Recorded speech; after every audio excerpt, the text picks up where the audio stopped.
When you are showing up like an invisible expert, you probably have the most amazing thing on the planet. You solve a big problem, you have a lot of passion, but for some reason, your ideal clients are not saying yes. And there's a reason why.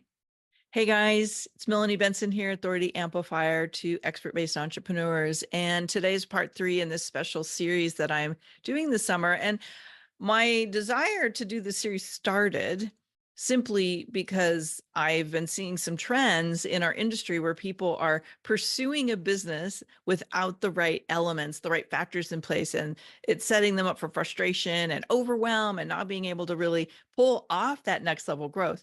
And now it's morphing into something even what I find more impactful because I'm having conversations behind the scenes with people who are really lost.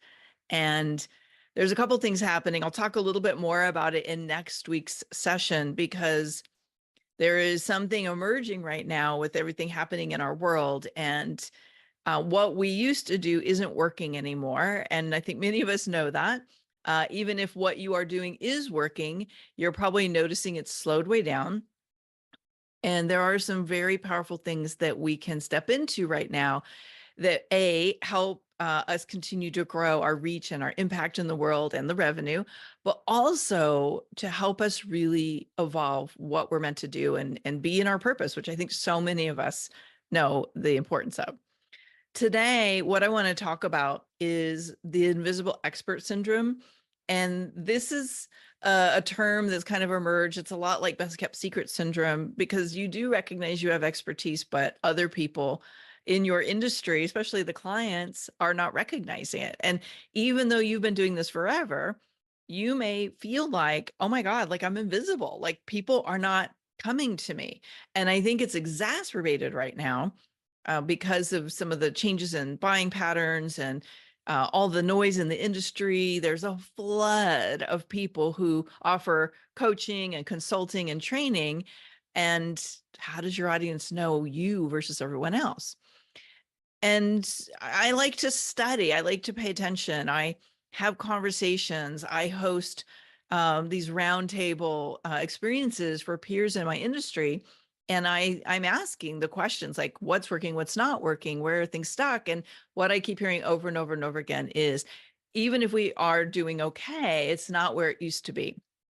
And even though they may not feel like an invisible expert, what I notice is there's two key camps. There's the people who they figured out how to make some stuff work and it's working, but not to the level it was before. And then there are people who they just feel like, yeah, they're a best kept secret. They're just invisible right now. Now, one of the things I want to acknowledge here is that this invisibility starts with the inside and the transformation of your message comes from the inside out.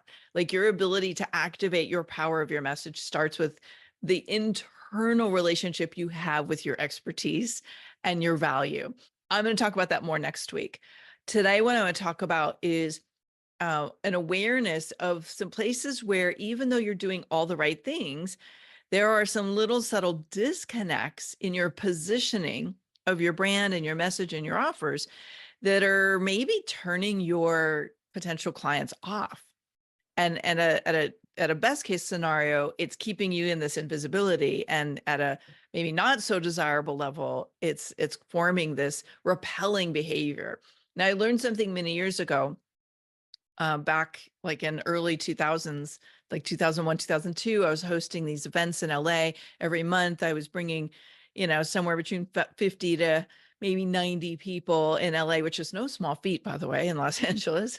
But there were these amazing experts and mentors that I brought in to coach and train our audience. And one of the things that kept coming up was the idea of repelling versus attracting in our brand.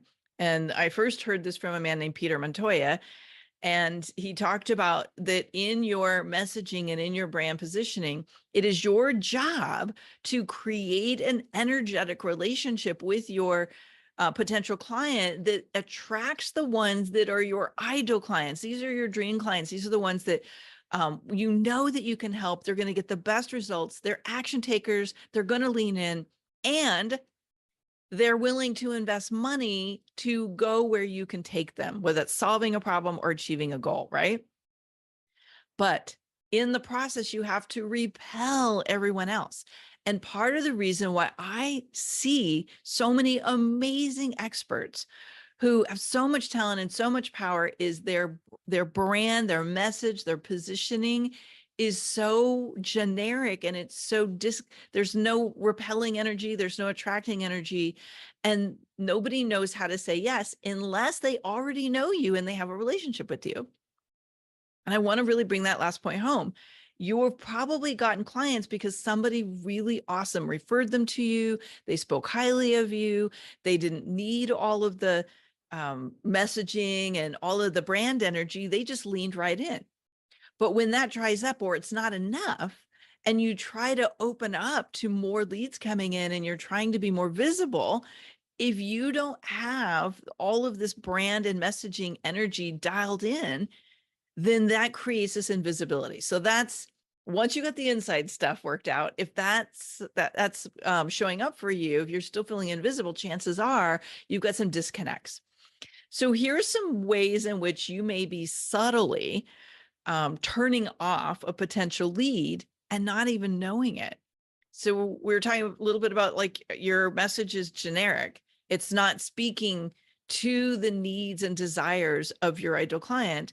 And it's also not like repelling people. So you may end up attracting a lot of people who aren't buyers, people who do want you, but they're not willing to pay very much, and yet they want the world from you. They maybe are at the wrong stage in their journey to really benefit from what you do. So that's one sign that you've got a silent disconnect. Another one, and I see this happen a lot, is you've got too many offerings, and possibly even too many offerings in completely different types of businesses. And when somebody starts to research you or runs across your stuff somewhere, they're like, I don't get it. I worked with a woman, such an amazing, highly talented person, and she was so passionate, and she literally hyper created. You know what that's like? When you get an idea and you think, oh, I'm supposed to create an offer around this. And she had so many different things she was doing, but she was struggling for sales. And I said, look, I'm not going to use her name just to protect her brand and her energy, but we'll just call her Lisa. Look, Lisa, your messaging is so confusing. Nobody knows what you do. So we really worked on honing it in, bringing together like the strategic positioning in the marketplace. So people got really clear, here is what I deliver for my clients, and here's how to know if you're my ideal client. That was huge, major shift. So another way this looks is you've got a really robust offering suite, and your ideal clients don't know where to say yes. Like, they don't know where to start with you. And that might be because you're constantly churning out different stages or different offerings in your offering suite, and then that client journey is a little muddled. Okay, so if the buyer doesn't know what you do, and they don't have a specific clear, like, oh, I go to Heidi when I need this, or I go to Jennifer when I need that, or I go to John when I need this, and at least knows where to start the journey, then chances are it's just a disconnect, and they're going where it's more clear. The second thing, and this one's a little, well, actually, I'll cover offerings and messaging. You know, there is something that happens where, and I've seen this happen a lot with people who've been in a business a really long time, and they haven't evolved with the marketplace and with changes in terms of what the world is responding to, and their messaging and or their offerings have started to become irrelevant. I know, like, how could you become irrelevant, right? It's like people need what you do, but there is a time in which it's your responsibility to build a bridge between the world that your ideal client is in and your offers. And if you're not doing that with your messaging and the way you talk about and position your work, then chances are it's really easy just to pass you by because people don't get it. Now, irrelevant is a strong word. It could be that people just aren't clear, well, why you, or why this now? And if your offers and messaging are too benign, if you will, if they don't have like a really clear why you need to do this embedded in it, it's really easy to just pass it by. I've worked with somebody in the past who was such a badass, like such an amazing person in the work they did in leadership, and they couldn't figure out why their clients weren't getting it. And what was happening was the messaging was so focused on what the process was. And I was like, and this is something I want you to write down and memorize it. If they don't know why they need it, they don't care what you do. They don't care what's involved. They're not searching for the process. We call it feature driven marketing. They don't care about that until they know they want to work with you. So your job is to make your messaging relevant. And I'll go through that in a couple episodes. But here's where I want to spend a little more time today. And that's something about the energetics of your brand. Now, yeah, I am one woo on the woo-woo scale. And I do believe there is an energy that our brand and our message put out in the world. And our job is to figure out how to establish a brand, an experience that people have of our work. If you don't like the word brand, like just think like you're creating an experience for people in what you say, how you handle a lead and how you handle a client. And that's an energy, that's an energetic. And if your energy is off from, like, if there's a disconnect between the experience people have in your messaging or what you say you can deliver and what they're experiencing, like this creates this really subtle discord. And they may not even be able to put their finger on it, but they're like, like I can't quite put my finger on, but something just doesn't feel right about it. Okay. And so one thing about brand energetics is the more authentic and the more like you are so true to who you are and what you do and where your superpowers turn on and, like what you are proven in the marketplace to do, the more your brand energy expands, it becomes magnetic and compelling. The more you start to sound like everyone else because you don't really know what you do and you're just trying to emulate what somebody successful is doing, the more you lose the brand energy. So brand energetics, one of the tools I should say I use around this is human design. It's just one of the tools in my toolbox. And if you're familiar with human design, you know that there are different ways in which our energy is expansive and repelling, and different human design centers that, in your body that are active. They're energetically expanding when you know how to lean into them and use that energy. And just emulating someone else doesn't do that. It just makes you sound the same. So authenticity, really understanding like what sets you apart from everyone else. Even if you're like, I don't know, what does set somebody else apart from everybody else? Your clients, the people you work with, or there's something about your work that really sets you apart from everyone else. So you need to know what your brand authenticity is, and you need to lean into it, and you need to be bold with it. You need to follow your energetic profile and really let your brand do the heavy lifting.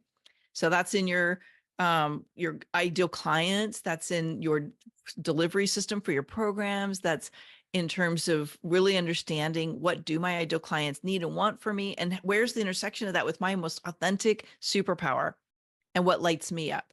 The more you can lean into that and stop doing what you think you should be doing to make money or to like stay relevant, right? Like put all that away.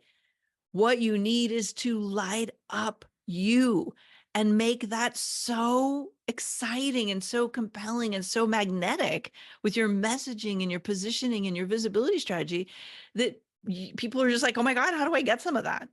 One of the ways I like to do that is through getting your message so dialed in and taking it on a tour, as I call it, borrowing other people's $1 million visibility streams.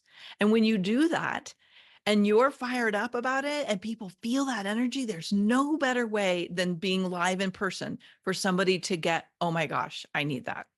So really getting that dialed in is a way to up your brand energetics. Okay. So we need to become aware of the silent disconnects that are keeping you invisible in your marketplace. You cannot sound the same.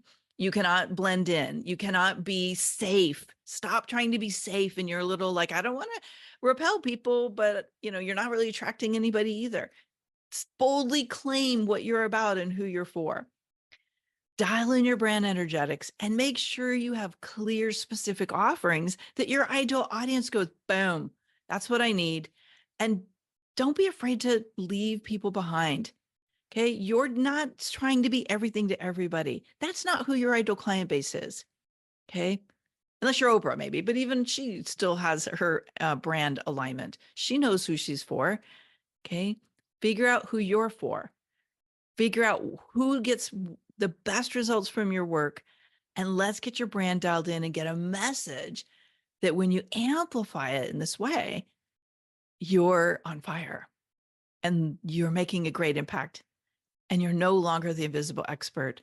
You're a recognized authority.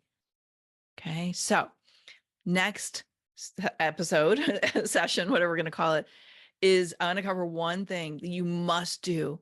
You must do this thing in order to be able to increase your impact in the world and make the money that you want to make in the process.